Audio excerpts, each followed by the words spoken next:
ఈరోజు మనం భారతదేశ భౌగోళిక స్వరూపాలు అనే పాఠం గురించి చెప్పుకుందాం. ముందుగా ఈ యొక్క పాఠం 9వ తరగతిలో ఉంది.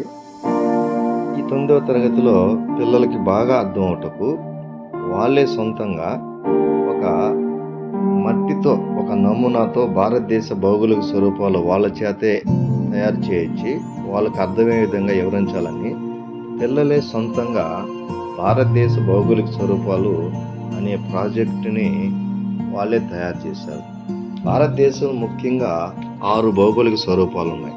హిమాలయ పర్వతాలు, గంగా సింధు మైదానము, మరియు థార్ డెజర్టు, దీపకల్ప పీఠభూమి, కోస్తా తీర మైదానాలు, దీపాలు.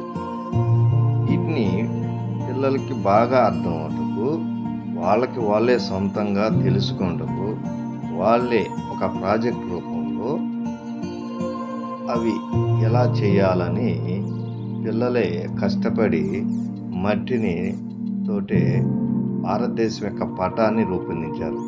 ఆ భారతదేశ పటాన్ని రూపొందించి దానిలో హిమాలయ పర్వతాలు ఎక్కడున్నాయి, థార్ డెజర్ట్ ఎక్కడ ఉంది, అలాగే దీపకల్ప పీఠభూమి ఎక్కడ ఉన్నాయి, అలాగే కోస్తా తీర మైదానాలు ఎక్కడెక్కడ ఉన్నాయి, ఈ కోస్తా తీర మైదానాలు ఏ ప్రాంతంలో ఎలా పిలుస్తారనే విషయాలు, అలాగే ద్వీపాలు, అరేబియా సముద్రంలో లక్షద్వీప్ అని, అలాగే బంగాళాఖాతంలో అండమాన్ నికోబార్ దీవులు ఉన్నాయని చక్కగా సొంతంగా వాళ్ళకు వాళ్ళే నేర్చుకుని గుర్తుండిపోయే విధంగా వాళ్ళు నేర్చుకున్నారు.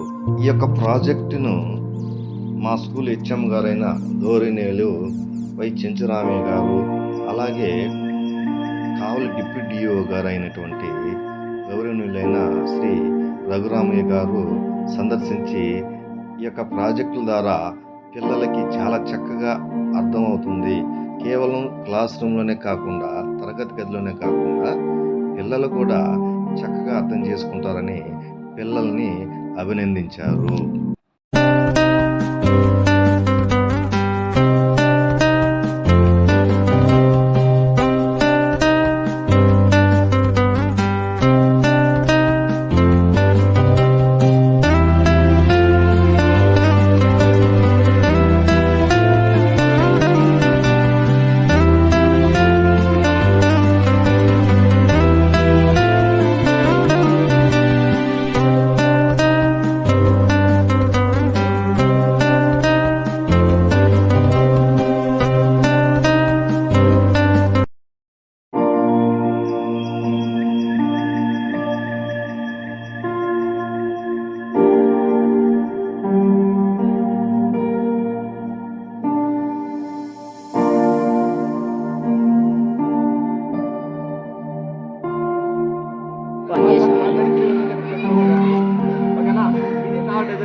తర్వాత వచ్చేసి పెనిసులా plateau, 3 sides tower, 3 sides but 1 side పెనిసులా అంటే ఏమంటావు, దీపకల్పం అంటాం.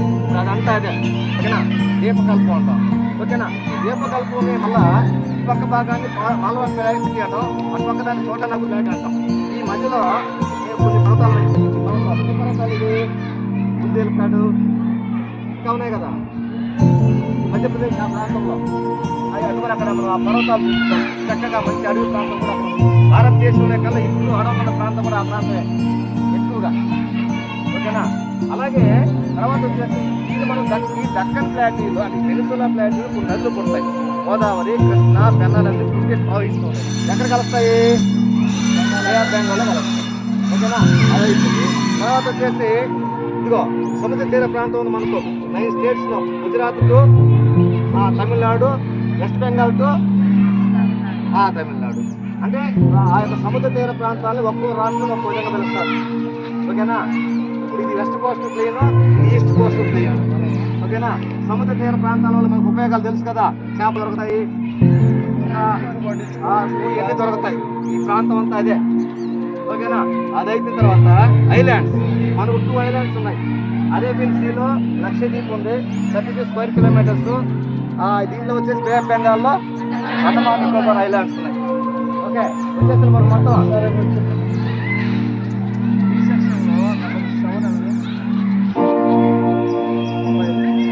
సరే నీకు భారతదేశం పట్టం ఇచ్చారు. అండమాన్ నికోబార్ దీవులు ఎక్కడ అన్నప్పుడు ఎక్కడ గుర్తిస్తుంది? ఇండోనేషియా, ఇండోనేషియా సముద్రం చేసి బంగాళాఖాతం. సో ఈ ప్లేస్ హిందూ మహాసముద్రం. ఇది అరే